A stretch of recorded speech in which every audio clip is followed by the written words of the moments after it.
Ahoy again, it's me, Ron Gabaldon, audiobook narrator that you know of.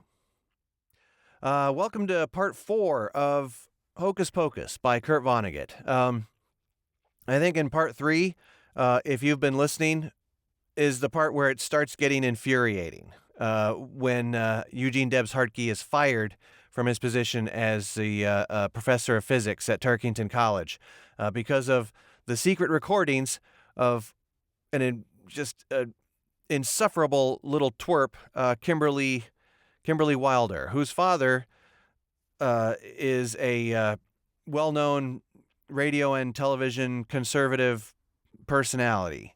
If you're getting, you start getting kind of the similarities between the world that we're living in now and this book, which is why I chose it to be the next one that I did. Otherwise, though, this is where it starts to really kind of unravel for Eugene Debs Hartke in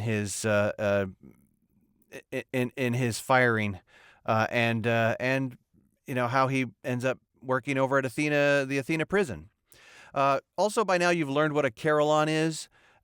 Him as the carillonneur, and what the series of bells kind of represented as a device, something that he enjoyed doing, and a reason why he enjoyed being there in the valley in the first place. So I hope you're enjoying it. Another ad break here. Remember, I've got books out on audible.com, Daffodil by Truant D. Memphis, Death Gets a Book by Frank J. Edler. Actually, just the two death books that are there, Death Gets a Book and A Death in Toledo. They're both hilarious. They're both really funny. He wrote some very, very silly goofball stuff about the afterlife that I hope he does more of, because it was really fun to do. So if you want to hear a lot of crazy, weird cartoon voices, those are it for you. Catcoin, fictional history of cryptocurrency. If you'd like to hear 4 hours of me doing an oppy British voice, then that's it for you. Enjoy that. Haunted Hamburger House is, I don't get royalties from that, but I still like to promote it because it was a lot of fun. It was cool, silly, another Frank J. Edler book, and that one's out there also. But otherwise, hey, enjoy part 4 of Hocus Pocus by Kurt Vonnegut. Good luck, everyone.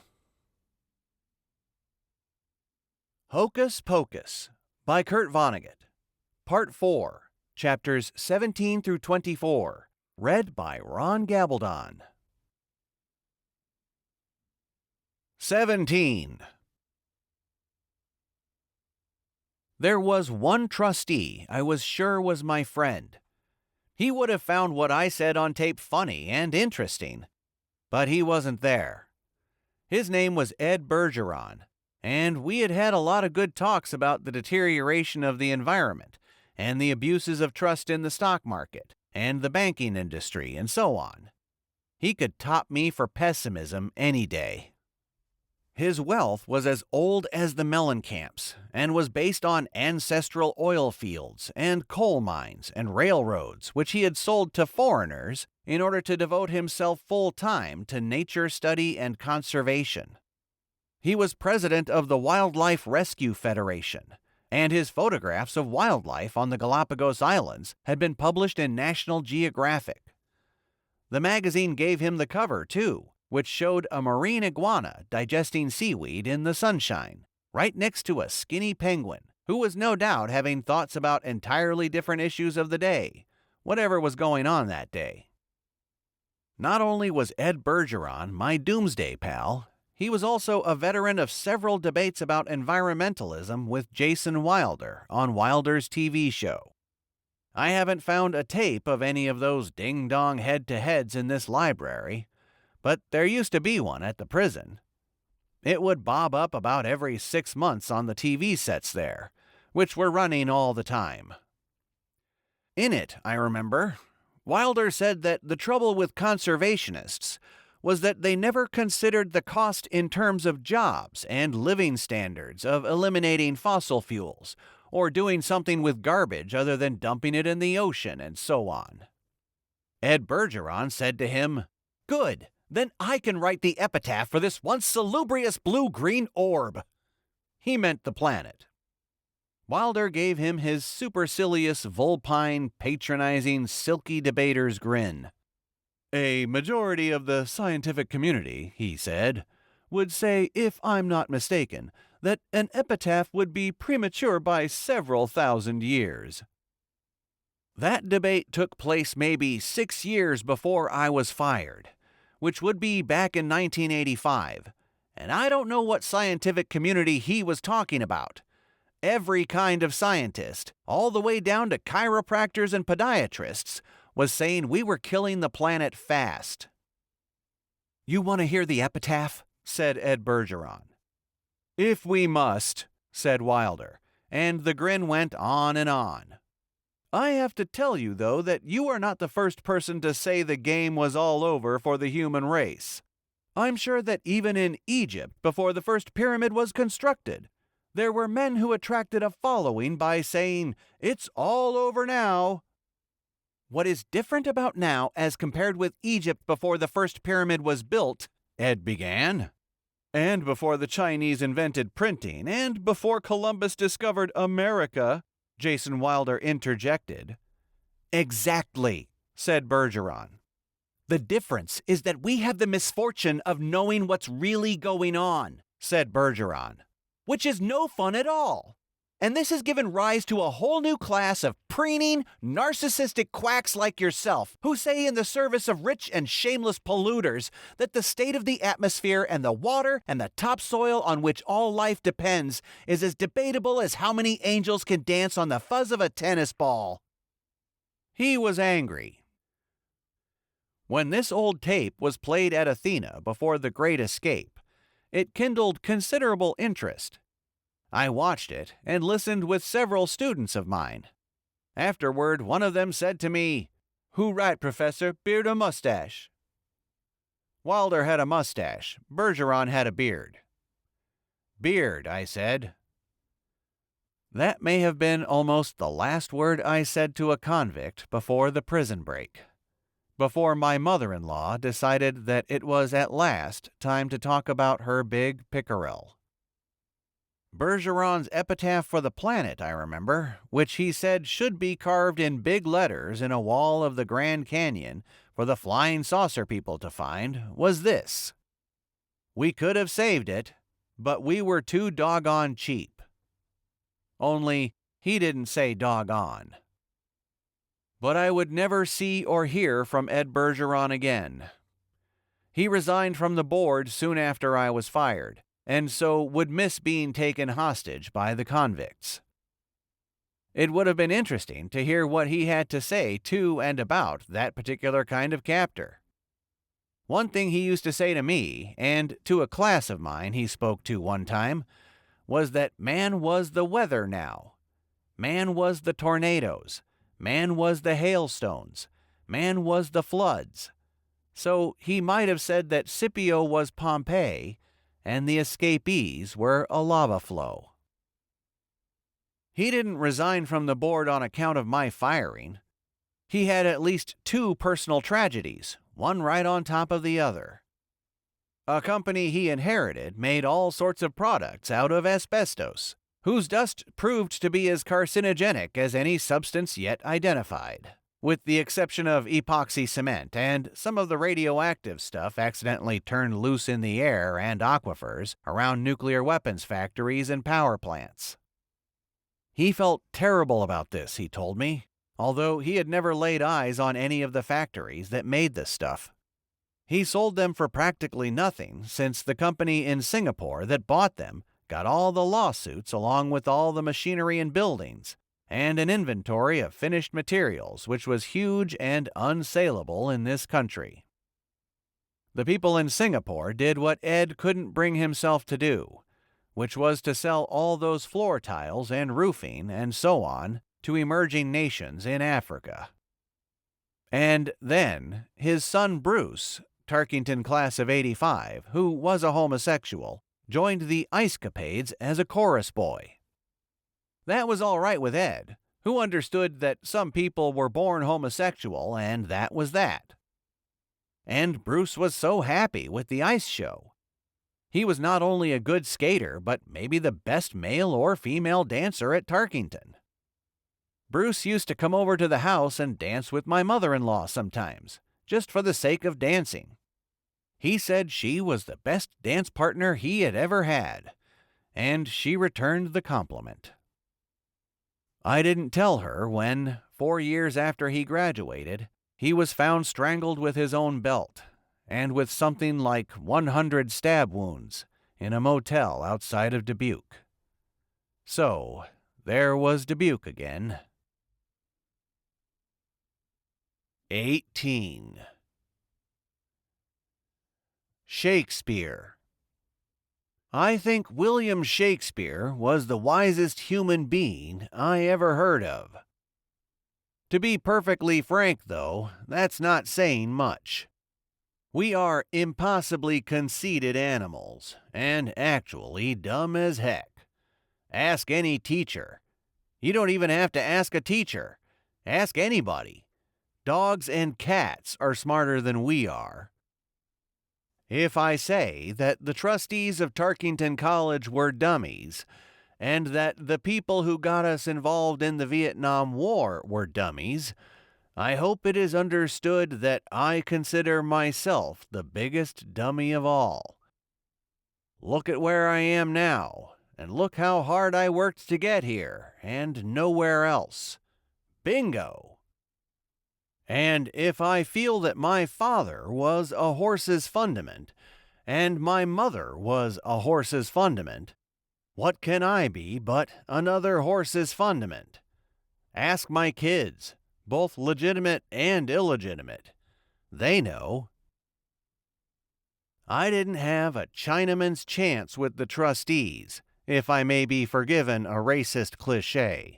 Not with the sex stuff Wilder had concealed in the folder. When I defended myself against him, I had no idea how well armed he was. A basic situation in the funniest slapstick comedies.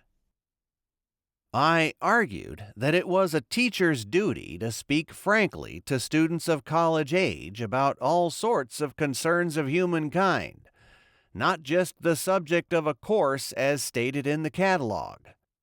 That's how we gain their trust and encourage them to speak up as well, I said, and realize that all subjects do not reside in neat little compartments, but are continuous and inseparable from the one big subject we have been put on earth to study, which is life itself. I said that the doubts I might have raised in the students' minds about the virtues of the free enterprise system, when telling them what my grandfather believed, could in the long run only strengthen their enthusiasm for that system. It made them think up reasons of their own for why free enterprise was the only system worth considering. People are never stronger, I said, than when they have thought up their own arguments for believing what they believe. They stand on their own 2 feet that way. Did you or did you not say that the United States was a crock of doo-doo? Said Wilder. I had to think a minute. This wasn't something Kimberly had gotten on tape. What I may have said, I replied, is that all nations bigger than Denmark are crocks of doo-doo, but that was a joke, of course. I now stand behind that statement 100%. All nations bigger than Denmark are crocks of doo-doo. Jason Wilder had heard enough. He asked the trustees to pass the folder from hand to hand down the table to me. He said, "Before you see what's inside, you should know that this board promised me that its contents would never be mentioned outside this room. It will remain in your sole possession, provided that you submit your resignation immediately." My goodness, I said. What could be in here? And what made Tex Johnson run out of the room the way he did? The bottommost document, said Wilder, was painful for him to read. What can it be? I said. I honestly couldn't imagine how I might have caused Tex pain. When I made love to his wife, I only wanted to make the two of us happier. I didn't think of her as somebody's wife. When I make love to a woman, the farthest thing from my mind is whom she may be married to. I can't speak for Zuzu, but I myself had no wish to cause Tex even a little pain. When Zuzu spoke contemptuously of him, I had to remember who he was, and then I stuck up for him. My first impression of the bottommost document in the folder is that it was a timetable of sort, maybe for the bus from Scipio to Rochester, a not very subtle hint that I should get out of town as soon as possible. But then I realized that what was doing all the arriving and departing was me, and that the depot, so to speak, was the home of the college president. The accuracy of the times and dates was attested to by Terrence W. Steele, Jr., whom I had known simply as Terry. I hadn't known his full name and believed him to be what he was said to be, a new gardener working for buildings and grounds. He was, in fact, the private detective Wilder hired to get the goods on me. What little he had told me about myself may have been invented by Griot, trademark, or much of it could have been true. Who knows? Who cares? He told me, I remember, that his wife had discovered she was a lesbian and fell in love with a female junior high school dietitian. Then both women disappeared along with his 3 kids. Griot, trademark, could have cooked that up. The timetable about me and Zuzu was signed by the detective and notarized. I knew the notary. Everybody did. He was Lyle Hooper, the fire chief and owner of the Black Cat Cafe. He, too, would be killed soon after the prison break. That document with his seal was all I needed to see in order to understand that my tenure was down the toilet. Wilder said that the rest of the papers in the folder were affidavits gathered by his detective. They attested to my having been a shameless adulterer from the moment I and my family hit Scipio. "I expect you to agree with me," he said, "that your behavior in this valley would fall dead center into even the narrowest definition of moral turpitude." I put the folder flat on the table to indicate that I had no need to look inside. My gesture was like folding a poker hand. In doing so, I would lay it on top of the school's annual treasurer's report, one copy of which had been put at every seat before the meeting. I would inadvertently take the report with me when I left, learning later from it something I hadn't known before.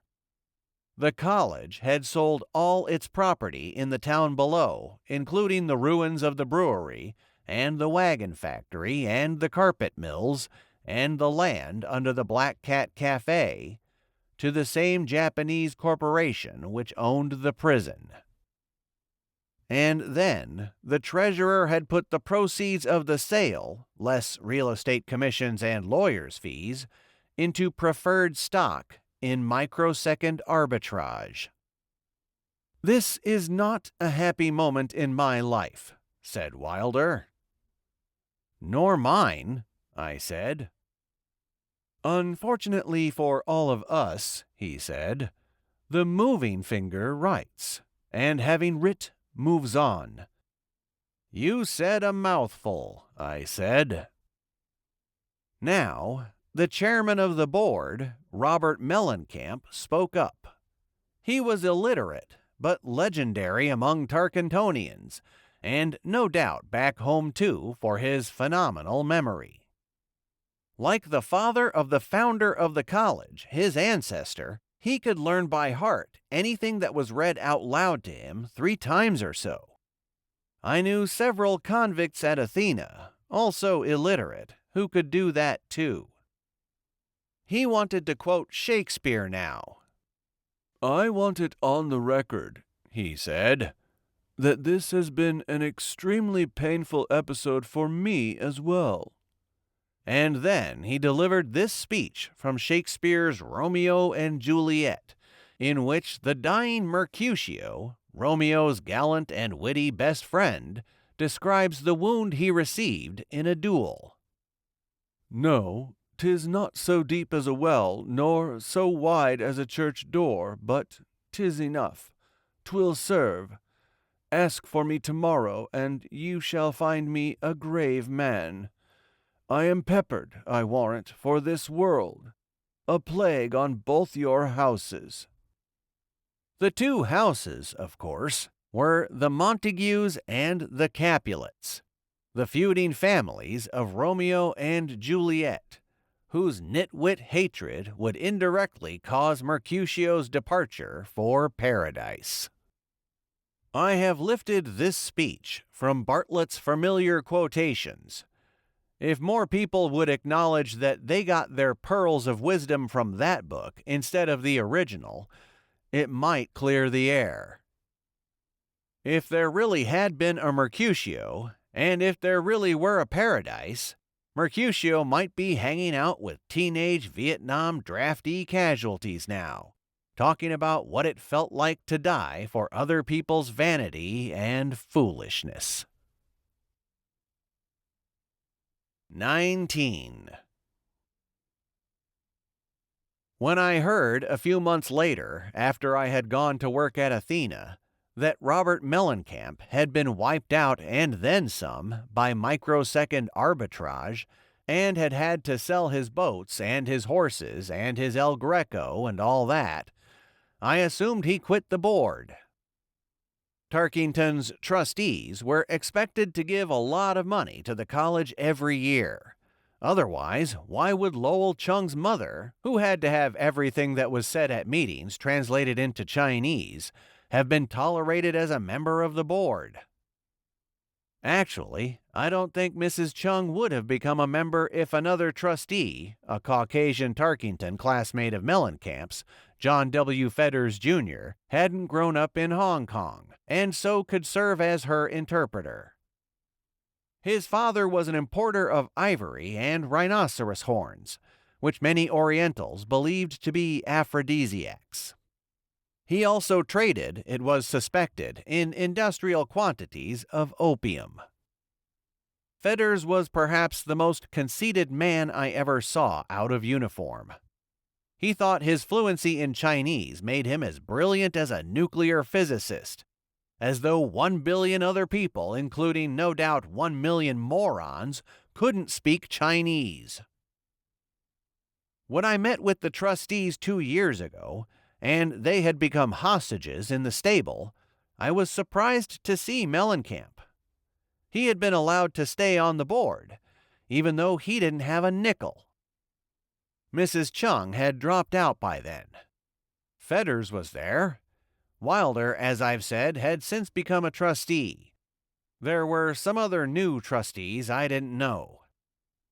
All the trustees survived the ordeal of captivity, with nothing to eat but horse meat roasted over burning furniture in the huge fireplace of the pavilion, although Fedders would be the worse for an untreated heart attack. While he was going through the worst of it, he spoke Chinese.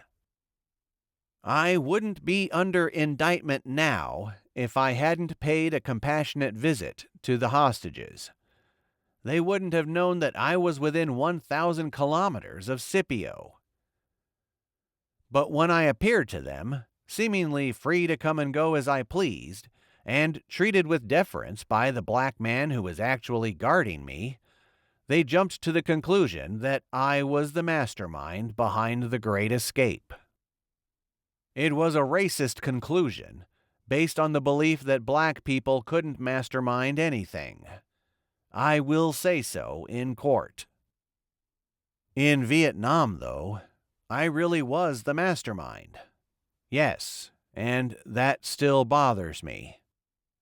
During my last year there, when my ammunition was language instead of bullets, I invented justifications for all the killing and dying we were doing, which impressed even me. I was a genius of lethal hocus pocus. You want to know how I used to begin my speeches to fresh troops who hadn't yet been fed into the meat grinder? I squared my shoulders and threw out my chest so they could see all my ribbons, and I roared through a bullhorn, "Men, I want you to listen, and to listen good." And they did. They did. I have been wondering lately how many human beings I actually killed with conventional weaponry. I don't believe it was my conscience which suggested that I do this. It was the list of women I was making, trying to remember all of the names and faces and places and dates, which led to the logical question, why not list all you've killed? So, I think I will. It can't be a list of names, since I never knew the name of anybody I killed. It has to be a list of dates and places. If my list of women isn't to include high school or prostitutes, then my list of those whose lives I took shouldn't include possibles or probables, or those killed by artillery or airstrikes called in by me. And surely not all those, many of them Americans, who died as an indirect result of all my hocus pocus, all my blah blah blah. I have long had a sort of ballpark figure in my head. I am quite sure that I killed more people than did my brother-in-law. I hadn't been working as a teacher at Athena very long before it occurred to me that I had almost certainly killed more people than had the mass murderer Alton Darwin, or anybody else serving time there. That didn't trouble me, and still doesn't. I just think it's interesting. It is like an old movie. Does that mean something is wrong with me? My lawyer, a Mayor Stripling, has paid me a call. Since I have no money, the federal government is paying him to protect me from injustice. Moreover, I cannot be tortured or otherwise compelled to testify against myself. What a utopia!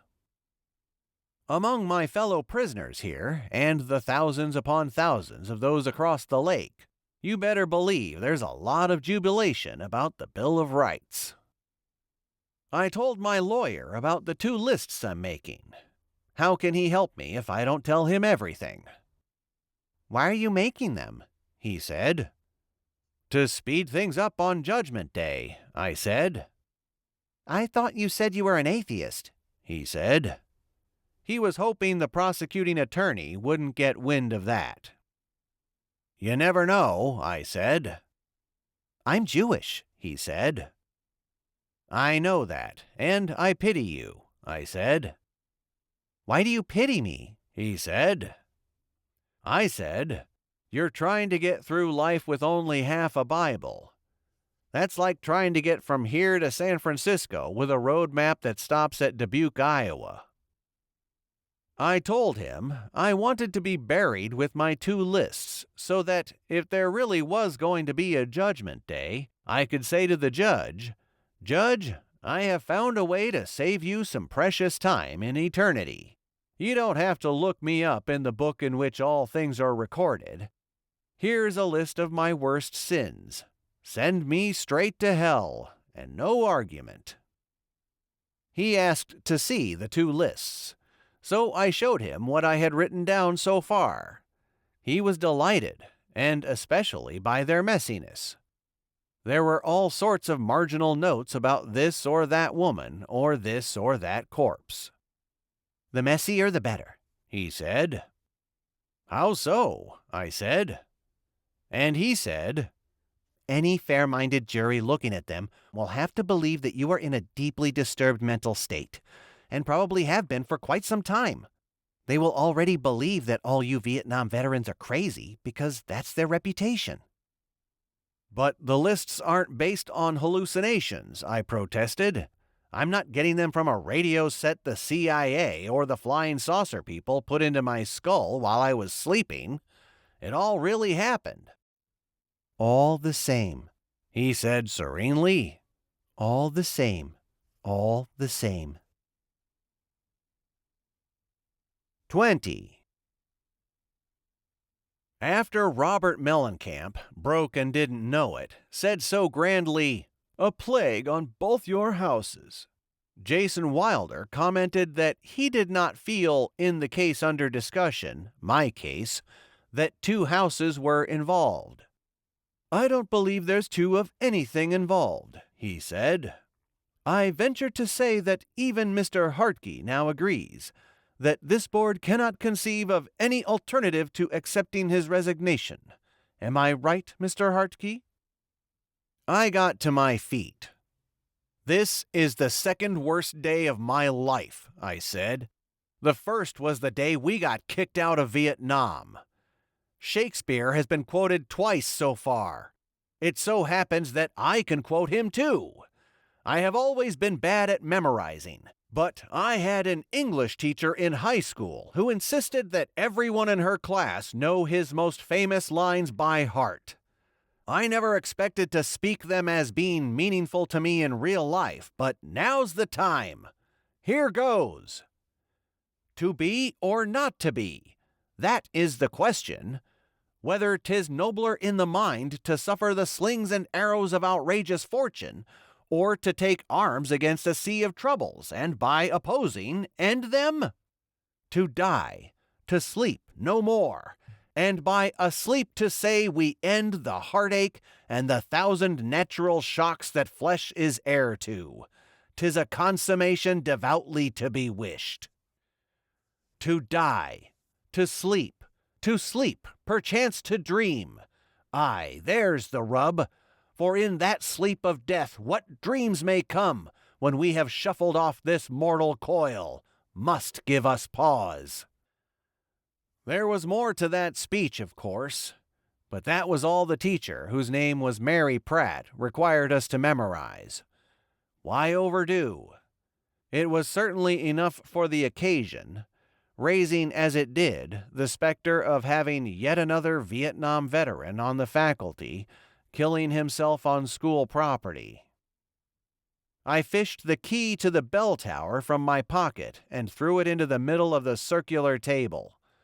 The table was so big that somebody was going to have to climb up on it to retrieve the key, or maybe find a long stick somewhere. Good luck with the bells, I said.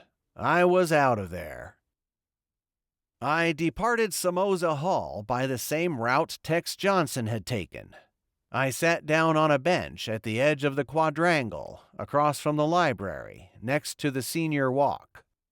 It was nice to be outside. Damon Stern, my best friend on the faculty, happened by and asked me what I was doing there. I said I was sunning myself. I wouldn't tell anybody I had been fired until I found myself sitting at the bar of the Black Cat Cafe. So Professor Stern felt free to talk cheerful nonsense.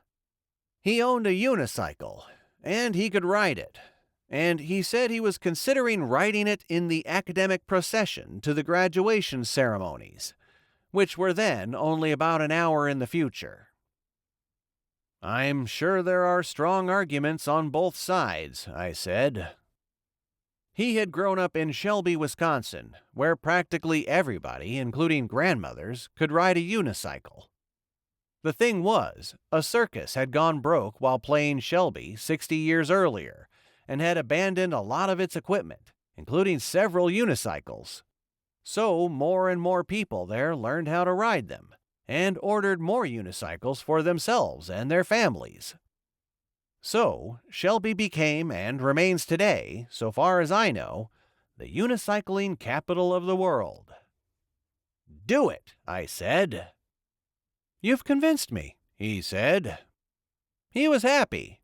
He was gone, and my thoughts rode the breeze and the sunbeams back to when I was still in uniform, but home from the war, and was offered a job at Tarkington. That happened in a Chinese restaurant on Harvard Square in Cambridge, Massachusetts, where I was dining with my mother-in-law and my wife. both of them still sane, and my two legitimate children, Melanie, 11, and Eugene Jr., 8. My illegitimate son, Rob Roy, conceived in Manila only 2 weeks before, must have been the size of a BB shot. I had been ordered to Cambridge in order to take an examination for admission as a graduate student to the physics department of the Massachusetts Institute of Technology. I was to earn a master's degree and then return to West Point as a teacher, but still a soldier to the end. My family, except for the BB, was awaiting me at the Chinese restaurant while I walked there in full uniform, ribbons and all. My hair was cut short on top and shaved down to the skin on the sides and back. People looked at me as though I were a freak. I might as well have been wearing nothing but a black garter belt.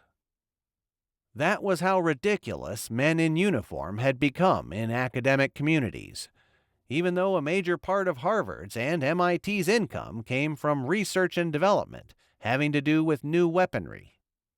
I would have been dead if it weren't for that great gift to civilization from the chemistry department of Harvard, which was napalm, or sticky jellied gasoline. It was near the end of the humiliating walk that somebody said to somebody else behind me, "My goodness, is it Halloween?" I did not respond to that insult. Did not give some draft-dodging student burst eardrums and a collapsed windpipe to think about it. I kept on going because my mind was swamped with much deeper reasons for unhappiness. My wife had moved herself and the kids from Fort Bragg to Baltimore, where she was going to study physical therapy at Johns Hopkins University. Her recently widowed mother had moved in with them. Margaret and Mildred had bought a house in Baltimore with money left to them by my father-in-law. It was their house, not mine. I didn't know anybody in Baltimore. What the heck was I supposed to do in Baltimore? It was exactly as though I had been killed in Vietnam, and now Margaret had to make a new life for herself. And I was a freak to my own children. They, too, looked at me as though I were wearing nothing but a black garter belt. And wouldn't my wife and kids be proud of me when I told them that I hadn't been able to answer more than a quarter of the questions on the examination for admission to graduate studies in physics at MIT? Welcome home! As I was about to go into the Chinese restaurant, two pretty girls came out. They, too, showed contempt for me and my haircut and my uniform. So I said to them, "What's the matter? Haven't you ever before seen a man wearing nothing but a black garter belt?" Black garter belts were on my mind, I suppose, because I missed Jack Patton so much. I had survived the war, but he hadn't, and the present he sent me only a few days before he was shot dead, as I said before, was a skin magazine called Black Garter Belt. So there we were in that restaurant, with me on my third sweet Rob Roy. Margaret and her mother, again acting as though I were 6 feet under in Arlington National Cemetery, did all the ordering. They had it served family style. Nobody asked me how I had done on the exam. Nobody asked me what it was like to be home from the war. The others gabbled on to each other about all the tourist sites they had seen that day. They hadn't come along to keep me company and give me moral support. They were there to see old Ironsides and the belfry where Paul Revere had waved the lantern, signaling that the British were coming by land, and so on. Yes, and speaking of belfries, it was on this same enchanted evening that I was told that my wife, the mother of my children, had a remarkable number of ancestors and collateral relatives with bats in their belfries on her mother's side. This was news to me, and to Margaret, too. We knew that Mildred had grown up in Peru, Indiana, but all she had ever said about Peru was that Cole Porter had been born there, too, and that she had been very glad to get out of there. Mildred had let us know that her childhood had been unhappy, but that was a long way from saying that she, which meant my wife and kids too, was from a notorious family of loonies there. It turned out that my mother-in-law had run into an old friend from her hometown Peru, Indiana, during the tour of Old Ironsides. Now, the old friend and his wife were at the table next to ours. When I went to urinate, the old friend came with me and told me what a hard life Mildred had had in high school, with both her mother and her mother's mother in the state hospital for the insane down in Indianapolis. Her mother's brother, who she loved so much, he went on, shaking the last droplets from the end of his weenie, also went nuts in her senior year, and set fires all over town. If I was her, I would have taken off like a scalded cat for Wyoming, too. As I say, this was news to me. Funny thing, he went on, it never seemed to hit any of them until they were middle-aged. If I'm not laughing, I said, that's because I got out on the wrong side of the bed today. No sooner had I returned to our table than a young man passing behind me could not resist the impulse to touch my bristly haircut. I went absolutely ape-poop. He was slight and had long hair and wore a peace symbol around his neck. He looked like the singer Bob Dylan. For all I know or care, he may actually have been Bob Dylan. Whoever he was, I knocked him into a waiter carrying a heavily loaded tray. Chinese food flew everywhere. Pandemonium. I ran outside. Everybody and everything was my enemy. I was back in Vietnam. But a childlike figure loomed before me. He was wearing a suit and a tie, but he had a long beard, and his eyes were full of love and pity. He seemed to know all about me, and he really did. He was Sam Wakefield, who had resigned his commission as a general and gone over to the peace movement and become president of Tarkington College. He said to me what he had said to me so long ago in Cleveland at the science fair. "What's the hurry, son?" 21. Remembering my homecoming from Vietnam always puts me in the mind of Bruce Bergeron, a student of mine at Tarkington. I have already mentioned Bruce. He joined the Ice Capades as a chorus boy after winning his Associate in the Arts and Sciences degree, and was murdered in Dubuque. His father was president of the Wildlife Rescue Federation. When I had Bruce in music appreciation, I played a recording of Tchaikovsky's 1812 Overture. I explained to the class that the composition was about an actual event in history, the defeat of Napoleon in Russia. I asked the students to think of some major event in their own lives, and to imagine what kind of music might best describe it. They were to think about it for a week before telling anybody about the event or the music. I wanted their brains to cook, and cook with music, with the lid on tight. The event Bruce Bergeron set to music in his head was getting stuck between floors in an elevator when he was maybe 6 years old, on the way with a Haitian nanny to a post-Christmas white sale at Bloomingdale's department store in New York City. They were supposed to be going to the American Museum of Natural History, but the nanny, without permission from her employers, wanted to send some bargain bedding to relatives in Haiti first. The elevator got stuck right below the floor where the white sale was going on. It was an automatic elevator. There was no operator. It was jammed. When it became obvious that the elevator was going to stay there, somebody pushed the alarm button, which the passengers could hear clanging far below. According to Bruce, this was the first time in his life that he had ever been in some kind of trouble that grown-ups couldn't take care of at once.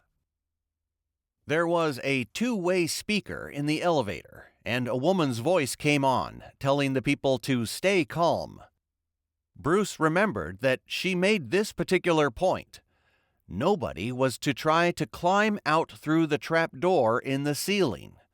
If anybody did that, Bloomingdale's could not be responsible for whatever might happen to him or her afterward. Time went by. More time went by. To little Bruce, it seemed that they would be trapped there for a century. It was probably more like 20 minutes. Little Bruce believed himself to be at the center of a major event in American history. He imagined that not only his parents, but the President of the United States must be hearing about it on television. When they were rescued, he thought, bands and cheering crowds would greet him. Little Bruce expected a banquet and a medal for not panicking, and for not saying he had to go to the bathroom. The elevator suddenly jolted upward a few centimeters, stopped. It jolted upward a meter, an aftershock. The doors slithered open, revealing the white sale in progress behind ordinary customers, who were simply waiting for the next elevator, without any idea that there had been something wrong with that one. They wanted the people in there to get out so that they could get in. There wasn't even somebody from the management of the store to offer an anxious apology to make certain that everybody was all right. All the actions relative to freeing the captives had taken place far away, wherever the machinery was, wherever the alarm gong was, wherever the woman was who had told them not to panic or climb out the trapdoor. That was that. The nanny bought some bedding, and then she and little Bruce went on to the American Museum of Natural History. The nanny made him promise not to tell his parents that they had been to Bloomingdale's too, and he never did. He still hadn't told them when he spilled the beans in music appreciation. "You know what you have described to perfection?" I asked him. "No," he said. I said, what it was like to come home from the Vietnam War. 22. I read all about World War II. Civilians and soldiers alike, and even little children, were proud to have played a part in it. It was impossible, seemingly, for any sort of person to not feel a part of that war, if he or she was alive while it was going on. Yes, and the suffering or death of soldiers and sailors and Marines was felt at least a little bit by everyone. But the Vietnam War belongs exclusively to those of us who fought in it. Nobody else had anything to do with it, supposedly. Everybody else is as pure as the driven snow. We alone are stupid and dirty, having fought such a war. When we lost, it served us right for ever having started it. The night I went temporarily insane in a Chinese restaurant on Harvard Square, everybody was a big success but me. Before I blew up, Mildred's old friend from Peru, Indiana, spoke as though we were in separate businesses, as though I were a podiatrist maybe, or a sheet metal contractor, instead of somebody who had risked his life and sacrificed common sense and decency on his behalf. As it happened, he himself was in the medical waste disposal game in Indianapolis. That's a nice business to learn about in a Chinese restaurant, with everybody dangling who knows what from chopsticks. He said that his workaday problems had as much to do with aesthetics as with toxicity. Those were both his words, aesthetics and toxicity. He said, "Nobody likes to find a foot or a finger or whatever in a garbage can or a dump, even though it is no more dangerous to public health than the remains of a rib roast." He asked me if I saw anything on his and his wife's table that I would like to sample, that they had ordered too much. "No, thank you, sir," I said. But telling you that, he said, is coals to Newcastle. How so? I said. I was trying not to listen to him and was looking in exactly the wrong place for distraction, which was the face of my mother-in-law. Apparently, this potential lunatic with no place else to go had become a permanent part of our household. It was a fait accompli. Well, you've been in a war, he said. The way he said it, it was clear that he considered the war to have been my war alone. I mean, you people must have had to do a certain amount of cleaning up. That was when the kid patted my bristles. My brains blew up like a canteen of nitroglycerin. My lawyer, much encouraged by the 2 lists I am making, and by the fact that I have never masturbated and like to clean house, asked me yesterday why it was that I never swore. He found me washing windows in this library, although nobody had ordered me to do that. So, I told him my maternal grandfather's idea that obscenity and blasphemy gave most people permission not to listen respectfully to whatever was being said. I repeated an old story Grandfather Wills had taught me, which was about a town where a cannon was fired at noon every day. One day, the cannoneer was sick at the last minute and was too incapacitated to fire the cannon. So, at high noon, there was a silence. All the people in the town jumped out of their skins when the sun reached its zenith. They asked each other in astonishment, "Good gravy, what was that?" My lawyer wanted to know what that had to do with my not swearing. I replied that in an era as foul-mouthed as this one, good gravy had the same power to startle as a cannon shot. There on Harvard Square, back in 1975, Sam Wakefield again made himself the helmsman of my destiny. He told me to stay out on the sidewalk, where I felt safe. I was shaking like a leaf. I wanted to bark like a dog. He went into the restaurant and somehow calmed everybody down, and offered to pay for all damages from his own pocket right then and there. He had a very rich wife, Andrea, who would become Tarkington's Dean of Women after he committed suicide. Andrea died 2 years before the prison break, and so is not buried with so many others next to the stable, in the shadow of Musket Mountain when the sun goes down. She is buried next to her husband in Bryn Mawr, Pennsylvania. The glacier could still shove the 2 of them into West Virginia or Maryland. Bon voyage! Andrea Wakefield was the second person I spoke to after Tarkington fired me. Damon Stern was the first. I am talking about 1991 again. Practically everybody else was eating lobsters.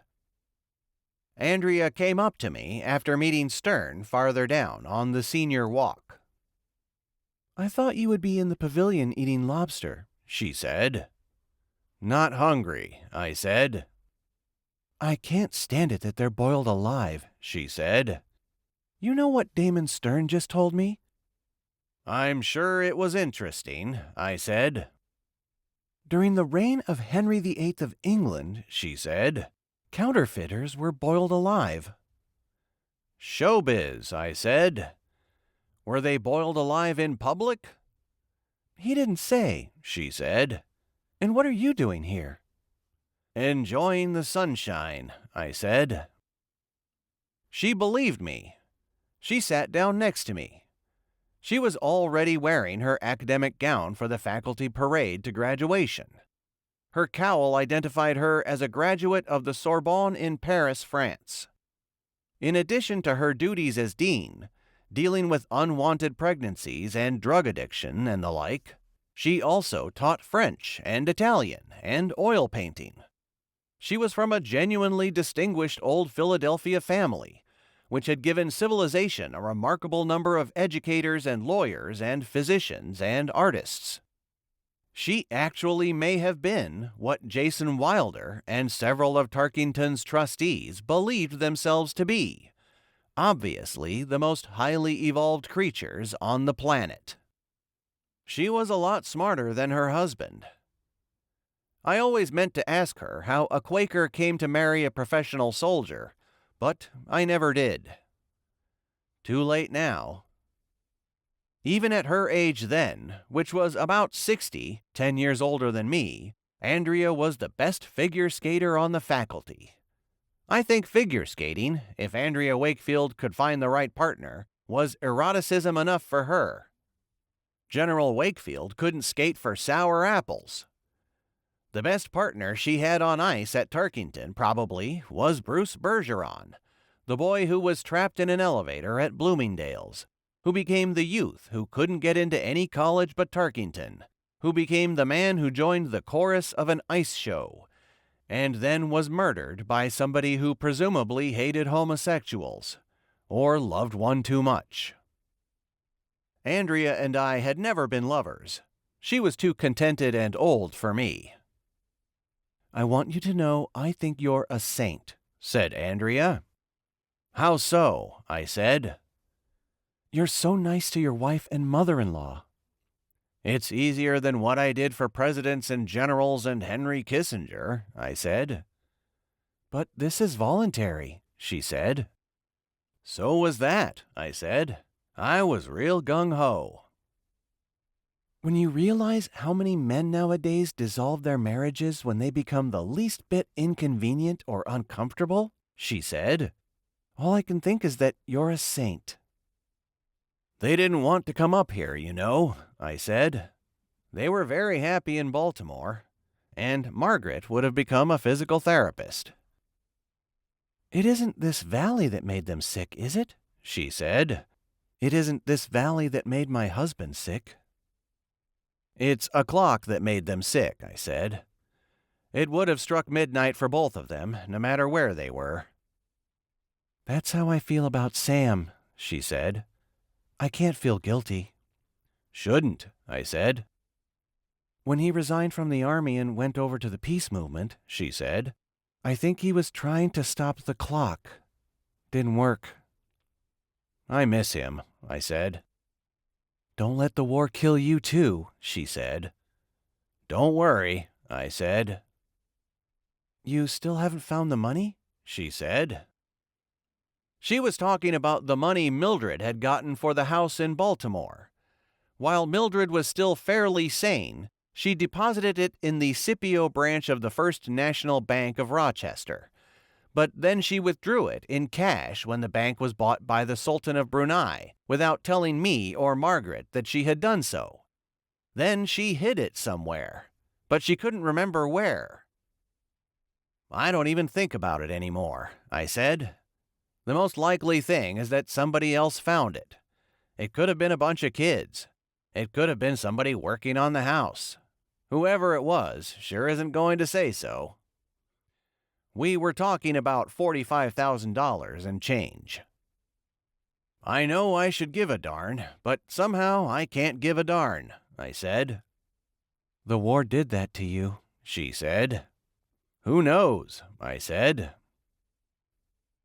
As we chatted in the sunshine, a powerful motorcycle came to life with a roar in the valley, in the region of the Black Cat Cafe. Then another one spoke, and yet another. "Hell's Angels?" she said. "You mean it's really going to happen?" The joke was that Tex Johnson, the college president, having seen one too many motorcycle movies, believed that the campus might actually be assaulted by Hell's Angels someday. This fantasy was so real to him that he had bought an Israeli sniper rifle, complete with a telescopic sight and ammunition for it from a drugstore in Portland, Oregon. He and Zuzu were visiting Zuzu's half-sister. That was the same weapon which would eventually get him crucified.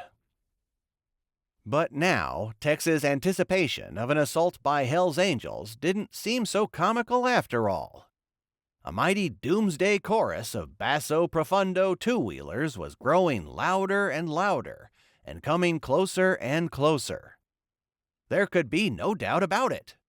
Whoever it was, whatever it was, its destination could only be Tarkington. 23. It wasn't Hell's Angels. It wasn't lower-class people of any kind. It was a motorcade of highly successful Americans, most on motorcycles, but some in limousines led by Arthur Clarke, the fun-loving billionaire. He himself was on a motorcycle, and on the saddle behind him, holding on for dear life, her skirt hiked up to her crotch, was Gloria White, the 60-year-old lifelong movie star. Bringing up the rear were a sound truck and a flatbed carrying a deflated hot air balloon. When the balloon was inflated at the center of the quadrangle, it would turn out to be shaped like a castle Clarke owned in Ireland. Cough, cough. Silence. 2 more. Cough, cough. There. I'm okay now. Cough. That's it. I really am okay now. Peace. This wasn't Arthur C. Clarke, the science fiction writer who wrote all the books about humanity's destiny in other parts of the universe. This was Arthur K. Clarke, the billionaire speculator and publisher of magazines and books about high finance. Cough.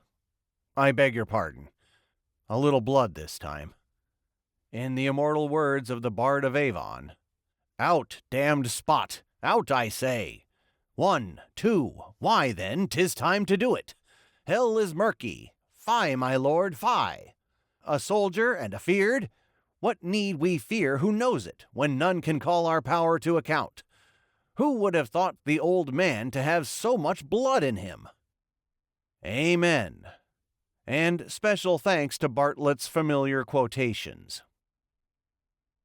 I read a lot of science fiction when I was in the Army, including Arthur C. Clarke's Childhood's End, which I thought was a masterpiece. He was best known for the movie 2001, the very year in which I am writing and coughing now. I saw 2001 twice in Vietnam. I remember 2 wounded soldiers in wheelchairs in the front row at one of those showings.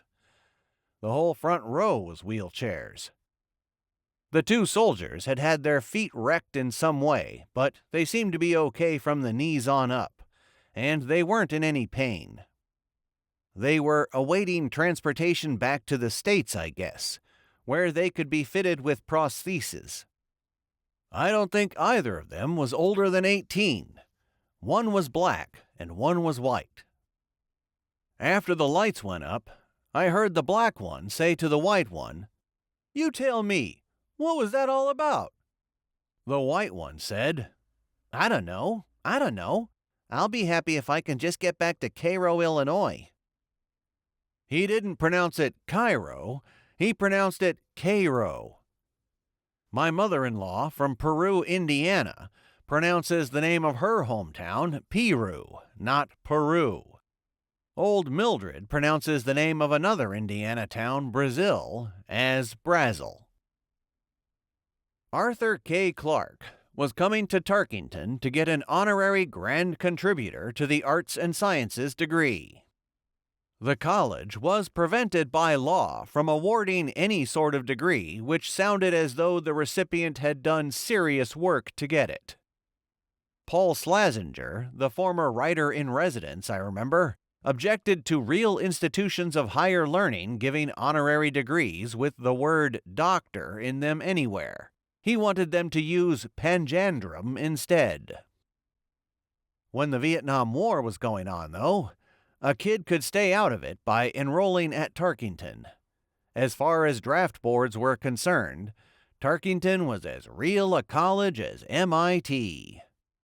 This could have been politics. It must have been politics. Everybody knew Arthur Clarke was going to get a meaningless certificate, But only Tex Johnson and the campus cops and the provost had advance warning of the spectacular entrance he planned to make. It was a regular military operation. The motorcycles, and there were about 30 of them, and the balloon had been trucked into the parking lot behind the Black Cat Cafe at dawn. And then Clarke and Gloria White and the rest of them, including Henry Kissinger, had been brought down from the Rochester airport in limousines, followed by the sound truck. Kissinger wouldn't ride a motorcycle. Neither would some others who came all the way to the quadrangle by limousine. Just like the people on the motorcycles, though, the people in the limousines wore gold crash helmets decorated with dollar signs. It's a good thing Tex Johnson knew Clarke was coming by motorcycle, or Tex just might have shot him with the Israeli rifle he had bought in Oregon. Clarke's big arrival wasn't a half-bad dress rehearsal for Judgment Day. St. John the Divine in the Bible could only imagine such an absolutely knockout show with noise and smoke and gold and lions and eagles and thrones and celebrities and marvels up in the sky and so on. But Arthur K. Clarke had created a real one with modern technology and tons of cash. The gold-helmeted motorcyclists formed a hollow square on the quadrangle facing outward, making the mighty steeds roar and roar. Workmen in white coveralls began to inflate the balloon. The sound truck ripped the air to shreds with the recorded racket of a bagpipe band. Arthur Clarke, astride his bike, was looking in my direction. That was because great pals of his on the board of trustees were waving to him from the building right behind me. I found myself deeply offended by his proof that big money could buy big happiness. I yawned elaborately. I turned my back on him and his show. I walked away as though I had much better things to do than gape at an imbecile. Thus did I miss seeing the balloon snap its cable and, as unattached as myself, sail over the prison across the lake. All the prisoners over there could see of the outside world was sky. Some of them in the exercise yard saw a castle up there for a moment. What on earth could the explanation be? There are more things in heaven and earth, Horatio, than are dreamt of in your philosophy. Bartlett's familiar quotations. That empty castle, with its mooring snapped, a plaything in the wind, was a lot like me. We were so much alike, in fact, that I myself would pay a surprise visit to the prison before the sun went down. If the balloon had been as close to the ground as I was, it would have been blown this way and that at first before it gained sufficient altitude for the prevailing wind to take it across the lake. What caused me to change course, however, wasn't random gusts, but the possibility of running into this person or that one, who had the power to make me even more uncomfortable. I particularly did not want to run into Zuzu Johnson or the departing artist-in-residence, Pamela Ford Hall. But, life being what it was, I would of course run into both of them. I would rather have faced Zuzu than Pamela, since Pamela had gone all to pieces and Zuzu hadn't. But, as I say, I would have to face them both. I wasn't what shoved Pamela over the edge. It was her one-woman show in Buffalo a couple of months earlier. What went wrong with it seemed funny to everybody but her, and it was in the papers and on TV. For a couple of days, she was the light side of the news, comic relief from reports of the rapid growth of glaciers at the poles and the desert where the Amazon rainforest used to be. And I am sure there was another oil spill. There was always another oil spill. If Denver and Santa Fe and Le Havre, France haven't been evacuated yet because of atomic wastes in their water supplies, they soon would be. What happened to Pamela's one-woman show also gave a lot of people an opportunity to jeer at modern art, which only rich people claimed to like. As I've said, Pamela worked in polyurethane, which is easy to carve and weighs almost nothing, and smells like urine when it's hot. Her figures, moreover, were small, women in full skirts, sitting and hunched over so you couldn't see their faces. A shoebox could have contained any one of them. So they were displayed on pedestals in Buffalo, but they weren't glued down. Wind was not considered a problem, since there were 3 sets of doors between her stuff and the main entrance to the museum, which faced Lake Erie. The museum, the Hansen Center for the Arts, was brand new, a gift to the city from a Rockefeller heir living in Buffalo, who had come into a great deal of money from the sale of Rockefeller Center in Manhattan to the Japanese. This was an old lady in a wheelchair. She hadn't stepped on a mine in Vietnam. I think it was just old age that knocked the pins out from under her, and all the waiting for Rockefeller properties to be sold off so she could have some dough for a change. The press was there because this was the center's grand opening. Pamela Ford Hall's first one-woman show, which she called Bag Ladies, was incidental, except that it was mounted in the gallery, where a string quartet was playing and champagne and canapes were being served. This was black tie. The donor, Miss Hansen, was the last to arrive. She and her wheelchair were set down on the top step outside. Then, all 3 sets of doors between Pam's Bag Ladies and the North Pole were thrown open wide. So all the Bag Ladies were blown off their pedestals. They wound up on the floor, piled up against the hollow baseboards which concealed hot heating pipes.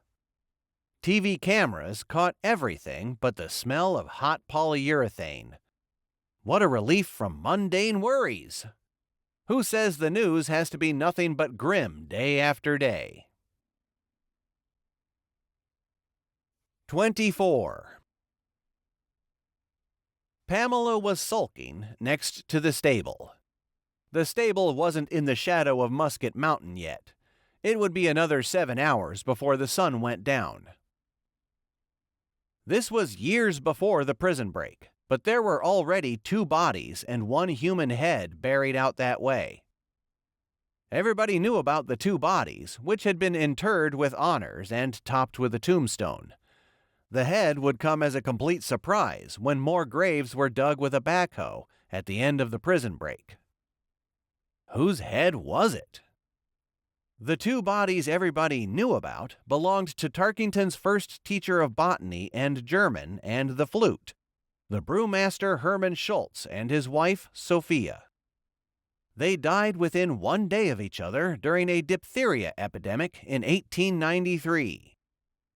They were in fairly fresh graves the day I was fired, although their joint grave marker was 98 years old. Their bodies and tombstone were moved there to make room for the Pahlavi Pavilion. The mortician from down in town who took charge of moving the bodies back in 1987 reported that they were remarkably well preserved. He invited me to look, but I told him I was willing to take his word for it. Can you imagine that? After all the corpses I saw in Vietnam, and in many cases created, I was squeamish about looking at 2 more which had absolutely nothing to do with me. I am at a loss for an explanation. Maybe I was thinking like an innocent little boy again. I have leafed through the Atheist's Bible, Bartlett's familiar quotations, for some sort of comment on unexpected squeamishness. The best I can do is something Lady Macbeth said to her henpecked husband. "Fie, a soldier and afeard?" Speaking of atheism, I remember one time when Jack Patton and I went to a sermon in Vietnam delivered by the highest-ranking chaplain in the Army. He was a general. The sermon was based on what he claimed was a well-known fact, that there were no atheists in foxholes. I asked Jack what he thought of the sermon afterward, and he said, "There's a chaplain who never visited the front." The mortician, who is himself now in a covered trench by the stable, was Norman Updike, a descendant of the valley's early Dutch settlers. He went on to tell me with bow-wow cheerfulness back in 1987 that people were generally mistaken about how quickly things rot, turn into good old dirt or fertilizer or dust or whatever. He said scientists had discovered well-preserved meat and vegetables deep in city dumps, thrown away presumably years and years ago. Like Herman and Sophia Schultz, these theoretically biodegradable works of nature had failed to rot for want of moisture, which was life itself to worms and fungi and bacteria. "Even without modern embalming techniques," he said, "ashes to ashes and dust to dust takes much, much longer than most people realize." "I'm encouraged," I said. I did not see Pamela Ford Hall by the stable until it was too late for me to head off in the opposite direction. I was distracted from watching out for her and Zuzu by a parent who had fled the bagpipe music on the quadrangle. He commented that I seemed very depressed about something. I still hadn't told anybody I had been fired, and I certainly didn't want to share the news with a stranger. So I said I couldn't help being unhappy about the ice caps and the deserts and the busted economy and the race riots and so on. He told me to cheer up, that 1 billion Chinese were about to throw off the yoke of communism. After they did that, he said, they would all want automobiles and tires and gasoline and so forth. I pointed out that virtually all American industries having to do with automobiles either were owned or had been run out of business by the Japanese. "And what is to prevent you from doing what I've done?" he said. "It's a free country." He said that his entire portfolio consisted of stocks in Japanese corporations. Can you imagine what 1 billion Chinese in automobiles would do to each other and what's left of the atmosphere? I was so intent on getting away from that typical ruling class chowderhead that I did not see Pamela until I was right next to her. She was sitting on the ground drinking blackberry brandy with her back to the Schultz's tombstone. She was gazing up at Musket Mountain. She had a serious alcohol problem. I didn't blame myself for that. The worst problem in the life of any alcoholic is alcohol. The inscription on the grave marker was facing me. Hermann Schultz, 1830 to 1893. Sophia Himmler Schultz, 1841 to 1893. Free thinkers. The diphtheria epidemic that killed so many people in this valley took place when almost all of Tarkington's students were away on vacation. That was certainly lucky for the students. If school had been in session during the epidemic, many of them might have wound up with the Schultzes, first where the pavilion now stands, and then next to the stable, in the shadow of Musket Mountain when the sun goes down. And then, the student body got lucky again 2 years ago. They were all away on a recess between semesters when habitual criminals overran this insignificant little country town. Miracles! I have looked up who the freethinkers were. They were members of a short-lived sect, mostly of German descent, who believed, as my grandfather wills, that nothing but sleep awaited good and evil persons alike in the afterlife, that science had proved all organized religions to be baloney, that God was unknowable, and that the greatest use a person could make of his or her lifetime was to improve the quality of life for all in his or her community. Herman and Sophia Schultz weren't the only victims of the diphtheria epidemic. Far from it. But they were the only ones who asked to be buried on the campus, which they said on their deathbeds was holy ground to them. Pamela wasn't surprised to see me. She was insulated against surprises by alcohol. The first thing she said to me was, "No." I hadn't said anything yet. She thought I had come to make love to her. I could understand why she might think that.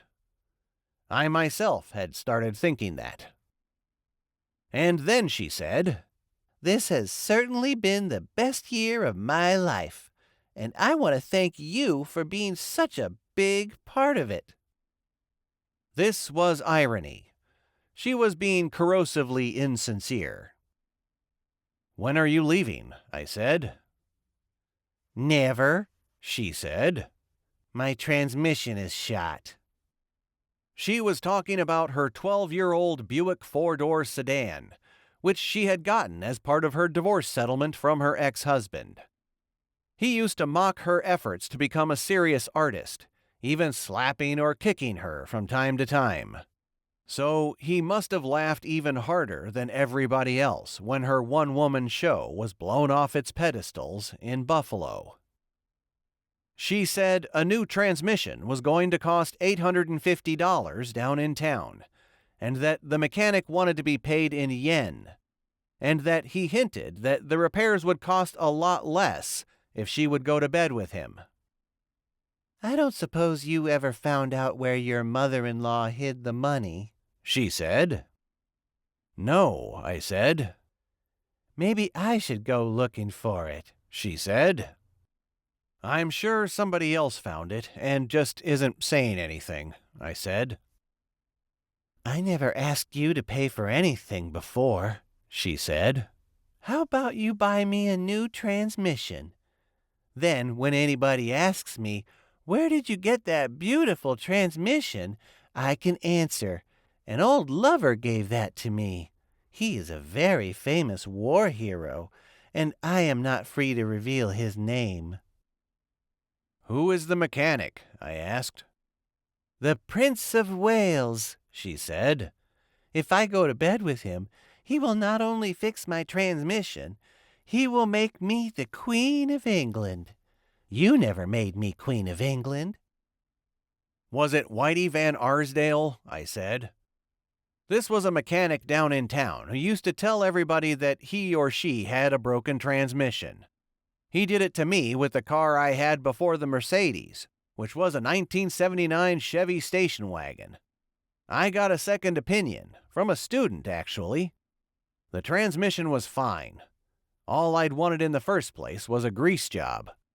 Whitey Van Arsdale, too, is now buried next to the stable. He ambushed some convicts and got ambushed right back. His victory lasted 10 minutes, if that. It was bang, and then a few minutes later, bang bang, right back. Pamela, sitting on the ground with her back to the tombstone, didn't do to me what Zuzu Johnson would soon do to me, which was to identify me as a major cause of her unhappiness. The closest Pam came to doing that, I guess, was when she said I had never made her Queen of England.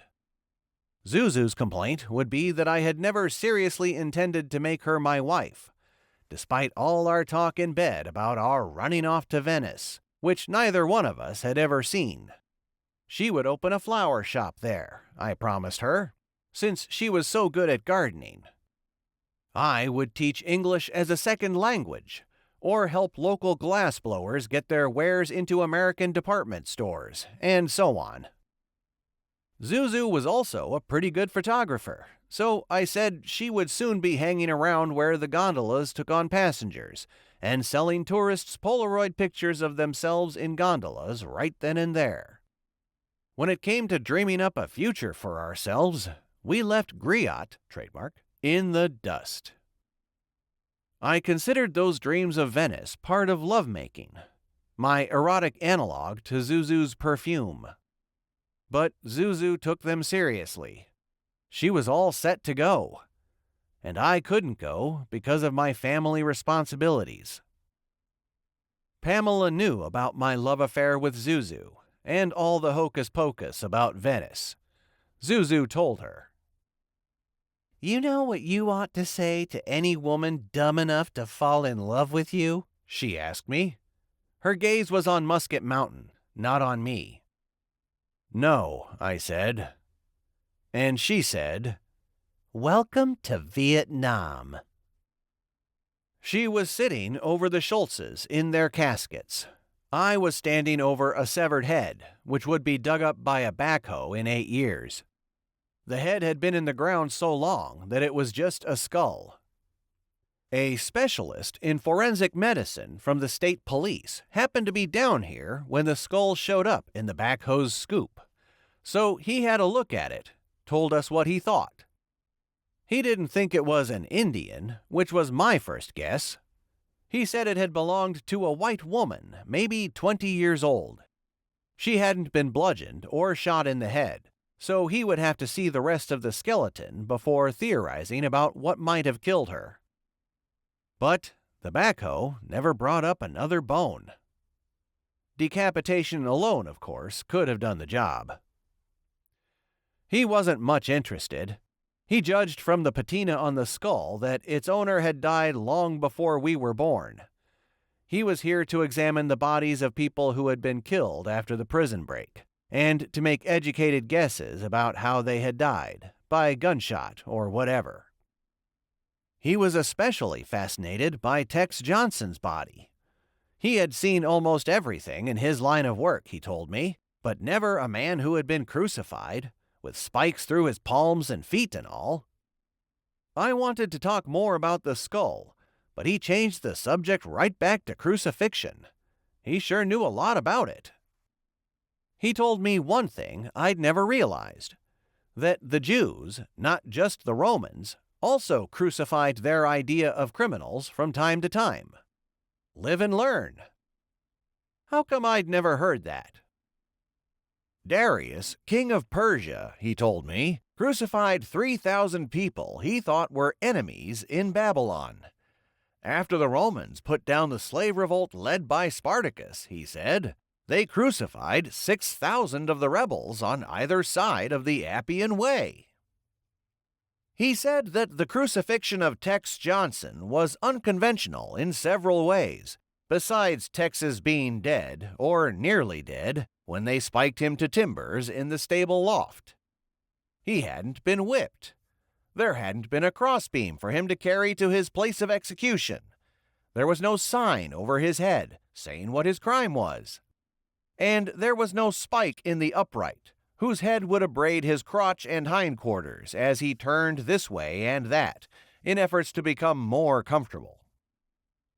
As I said at the beginning of this book, if I had been a professional soldier back then, I probably would have crucified people without thinking much about it, if ordered to do so. Or I would have ordered underlings to do it, and told them how to do it, if I had been a high-ranking officer. I might have taught recruits who never had anything to do with crucifixions, who maybe had never even seen one before, a new word from the vocabulary of military science at that time. The word was crurifragium. I myself learned it from the medical examiner, and I found it so interesting that I went and got a pencil and wrote it down. It is a Latin word for breaking the legs of a crucified person with an iron rod in order to shorten his time of suffering. But that still didn't make crucifixion a country club. What kind of an animal would do such a thing? The old me, I think. The late unicyclist, Professor Damon Stern, asked me one time if I thought there would be a market for religious figures of Christ riding a unicycle instead of spiked to a cross. It was just a joke. He didn't want an answer, and I didn't give him one. Some other subject must have come up right away. But I would tell him now, if he hadn't been killed while trying to save the horses, that the most important message of a crucifix, to me anyway, was how unspeakably cruel supposedly sane human beings can be when under orders from a superior authority. But listen to this. While idly winnowing through old newspapers here, I think I have discovered whom that probably Caucasian, surely young, and female skull belonged to. I want to rush out into the prison yard, formerly the quadrangle, shouting, "Eureka! Eureka!" My educated guess is that the skull belonged to Letitia Smiley, a reputedly beautiful, dyslexic Tarkington senior who disappeared from the campus in 1922 after winning the traditional women's barefoot race from the bell tower to the president's house and back again. Letitia Smiley was crowned Lilac Queen as her prize, and she burst into tears for reasons nobody could understand. Something obviously was bothering her. People were agreed, I learned from a newspaper of the time, that Letitia Smiley's tears were not happy tears. One suspicion had to be, although nobody said so for publication, that Miss Smiley was pregnant, possibly by a member of the student body or faculty. I am plain detective now, with nothing but a skull and old newspapers to go on. But at least I have what the police were unable to find back then. What might be proof positive in the hands of a forensic cranial expert that Letitia Smiley was no longer among the living. The morning after she was crowned Lilac Queen, her bed was found to contain a dummy made of rolled-up bath towels. A souvenir football given to her by an admirer at Union College in Schenectady was the dummy's head. On it was painted Union 31, Hobart 3.